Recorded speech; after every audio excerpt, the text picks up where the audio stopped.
Mom, stop! Please do not hit Mrs. Brown. You are just a piano teacher. Focus on your classes and do not ask too much. I do not care. Teaching piano is just my passion. If I want, I could even make this whole school carry the Brown name. Last week, after I find a student's mother's affair, she says she will get me kicked out of the school. Mrs. Brown, did you give this grade? Are you deaf? I listened to last week's recording over 20 times. My son's touch was at least 15% weaker than it should be. And you still dare give him an A? She pulls out her phone. Music reflects a person's character. If the touch wrong, the character goes soft. Do you want to turn Jake into a useless man? This piece has 24 sections, 3 hits per section. I will hit you 72 times today as punishment. I let out a laugh from anger and take out my phone. I call Vice Principal Mr. Ashford. Since when does our school allow parents to punish teachers? No one answers. I lower my phone and look straight at her. Mrs. Mercer, this is class time. Leave my classroom, now.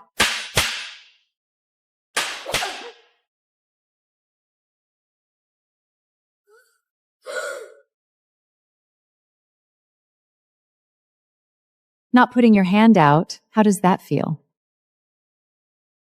There is a camera here. You should think this through. I do not care about it. Put your hand out right now. If you still refuse, I will hit you 150 times today.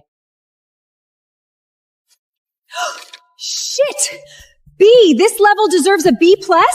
I just heard her at the door. She missed several notes, and the touch of both hands is different. And you dare give a B+. You are ruining these kids. 150 hits is too light.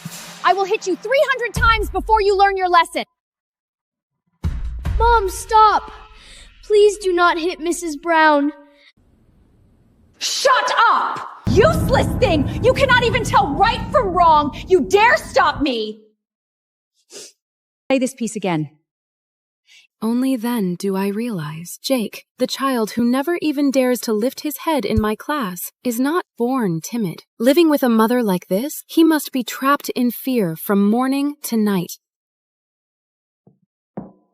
Mrs. Mercer, music is art. For a child, what matters most is feeling and expression. It should not be measured by machine and self-experience. A teacher like you, encouraging this kind of nonsense. Shut up!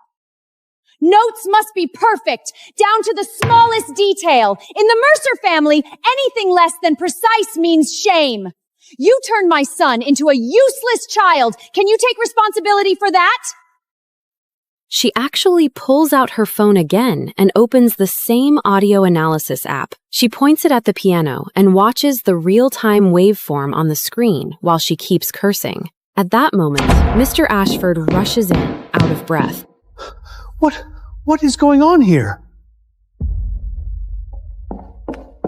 I step forward and explain everything from beginning to end. Lena, go back to your office first. I will handle this here. I stand there, stunned, watching as Mr. Ashford turns around to face Mrs. Mercer, who is standing there with her arms crossed. His posture looks more like he is trying to calm her down than hold her accountable. I have no choice but to turn and leave. I sit in the office for 2 full classes. The burning pain on my face comes back again and again. And the more I think about it, the more unfair it feels. By lunch break, Mr. Ashford finally pushes the door open, slow and casual. It's settled. Mrs. Mercer has already left.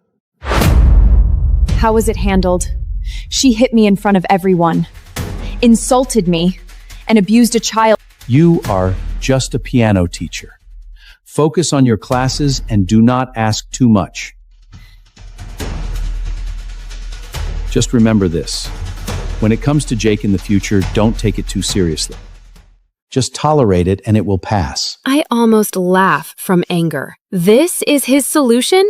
But looking at his face, I know arguing is useless. I swallow my frustration. Tomorrow is Saturday. I decide I will wait until Monday to find Jake and ask how he is doing, but I never expect this. Early Saturday morning, while I am still asleep, my phone keeps ringing non-stop. I hang up several times, but the caller keeps dialing again and again without giving up. It is Jake's mother again. I have no choice but to answer. The moment I pick up, she starts yelling. Ms. Brown, you were pretty busy last night, huh? Still sleeping at this hour? What do you want? Tell me, who put chocolate in my son's school bag yesterday? Chocolate. I am still half asleep. Stop pretending. I checked his bag this morning and found 2 pieces of chocolate. Explain yourself. What is your intention? Are you trying to poison my son? Only then do I remember. Jake plays piano quite well. I did give a small piece of chocolate to a few kids as a reward for good performance. My son has never had a single bite of junk food since he was born. Do you even know how much sugar that is? I am taking him to have his stomach pumped right now. All medical bills, nutrition costs, my lost work time, And mental damages, you will pay for everything. right? Oh, I see now. See what exactly? Stop. Not a single one of you is qualified to touch me. I whipped out a handgun, pressing it to Damien's head. Back off. Or I'll turn New York into a bloodbath. Dead silence. The guards froze in their tracks. Marry the dog. I got a mission in Miami. Wedding's off. On my wedding day, I waited hours for my fiancé. All I got was a bulldog in a suit. My fiancé, Damien, had the dog on a leash in one hand, a cross-eyed baby boy with a twisted mouth in the other. You always said you wanted a child with me. Well, Teresa just had one. She's coming with me. No time to raise a kid. So here, consider it practice. Miami is volatile right now. I don't know when I'll be back, but I promise you, raise him right, and I'll come back to marry you. He grabbed Teresa's waist and drove off. But what he didn't know, Constantine, the Don of the Vitti family, had always seen me differently. The second Damien left, I decided to marry Constantine. I became the Vitti family's Donna and consigliere. For 5 years, Constantine handled expansion and kept order. I rooted out the rats and gathered intel. The streets gave me a new name, the Black Mamba. Beautiful, deadly. One strike was all it took. Today, I took my son, Lucian, to our casino. Lucian simply stood by the tables, casually rattling off a string of odds. In an instant, he helped a desperate gambler win back every lost chip. The crowd gasped. That kid's a reincarnated prodigy! An arrogant voice cut through. Of course he's brilliant. He's my son. Damien stood there with whiskey in hand. Teresa, still striking after all these years, on his arm. Good job, Claire. I lied to you back then.